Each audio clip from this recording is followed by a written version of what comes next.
আসসালামু আলাইকুম ভিউয়ার্স, এই কনস্ট্রাকশন এক্সপিরিয়েন্সের পক্ষ থেকে সবাইকে স্বাগতম। তো আজকে হচ্ছে আমাদের একটা প্রজেক্টে চলে আসলাম, সেটা হচ্ছে আফতাবনগরে। প্রজেক্টের সোয়াতিন ঘাটা এটা একটা প্লট। এই প্লটে সয়েল টেস্টের কাজ চলছে। তো আপনাদের যারা বাড়ি নির্মাণ করবেন ভাবছেন, তো সয়েল টেস্ট করবেন। সয়েল টেস্টের অনেক কিছু হয়তো অনেকেই জানেন না। তো বেসিক কিছু ধারণা দেওয়ার জন্য আপনাদের কাছে আজকে এই ভিডিওটি করতেছি। তো আপনারা দেখতে থাকুন। পার কাঠায় যদি 5 কাঠার কম হয় বা 5 কাঠা হয়, পার কাঠায় একটি করে বোরিং। তো সেক্ষেত্রে 1 কাঠা বা 3 কাঠা হলে 3টে বোরিং হবে। আর যদি বড় প্লট হয় সেক্ষেত্রে প্রতি 2 কাঠা একটা করে বোরিং প্রয়োজন। তো বোরিংয়ের ডেপথ হচ্ছে 100 ফিট। তো সেক্ষেত্রে আপনারা খুব ভালোভাবে দেখবেন যে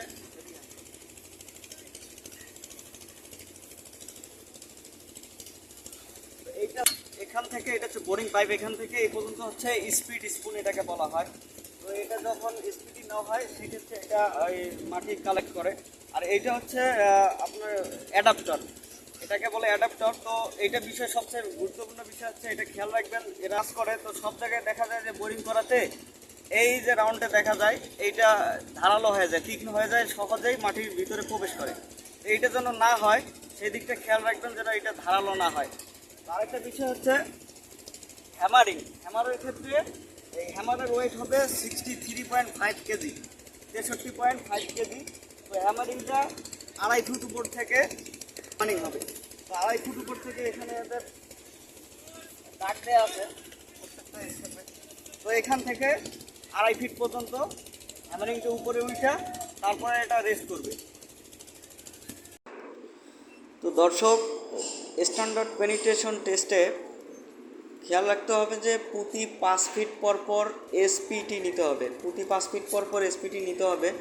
এসপিটি এর সংখ্যা গণনা করতে হবে। এই দিকটা খুবই ভালোভাবে খেয়াল করতে হবে, যেন এসপিটি এর সংখ্যা খুব ভালোভাবে গণনা করতে হবে। প্রতি 6 ইঞ্চি পর পর করে 18 ইঞ্চিতে কতটি হ্যামারিং করা হয়েছে সেটি গণনা করে লিপিবদ্ধ করতে হবে, যে একটি খাতার মধ্যে 6 ইঞ্চি পর পর, যে প্রথম 6 ইঞ্চি এটা কাউন্টিং করা হয় না যদিও। তো দ্বিতীয় যে 6 ইঞ্চি এবং তৃতীয় 6 ইঞ্চি, এই 6 6 12 ইঞ্চিতে কতটি হ্যামারিংয়ের প্রয়োজন হয়েছে এইটা ভালোভাবে গণনা করে খাতায় লিখে রাখতে হবে। এবং প্রত্যেকটা বোরিংয়ের আলাদা আলাদা এসপিটি নিতে হবে। বোরিংয়ের সিরিয়াল অনুযায়ী সিরিয়াল মেনটেন করে বোরিং করতে হবে, যে কত নাম্বার বোরিং চলতেছে, এই নাম্বারে এসপিটি কত আসছে। তো এই হিসেবে এই দিকগুলো খুব ভালোভাবে খেয়াল করতে হবে।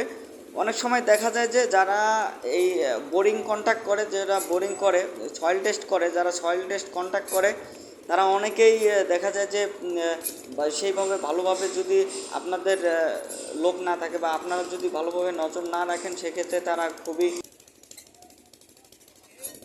এটা এড়িয়ে চলার চেষ্টা করে, যে তারা বোরিং কম করতে পারলে তাদের লাভ। এই দিকগুলো খুব ভালোভাবে খেয়াল করবেন। তো ভিডিওটি শেষ পর্যন্ত দেখতে থাকুন। ভিডিওর শেষে আমাদের মাটি স্যাম্পল কালেক্টর আছে, সয়েলের স্যাম্পল কালেক্ট করছি। তো এই সয়েল যে স্যাম্পল কালেক্ট করা হয়েছে এটা সয়েল টেস্টে পাঠানোর জন্য ল্যাবে পাঠানো হবে। তো ভিডিওটি শেষ পর্যন্ত দেখতে থাকুন।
তো এই ছিল আজকের ভিডিও, আশা করি সবাই বুঝতে পারছেন। ধন্যবাদ সকলকে।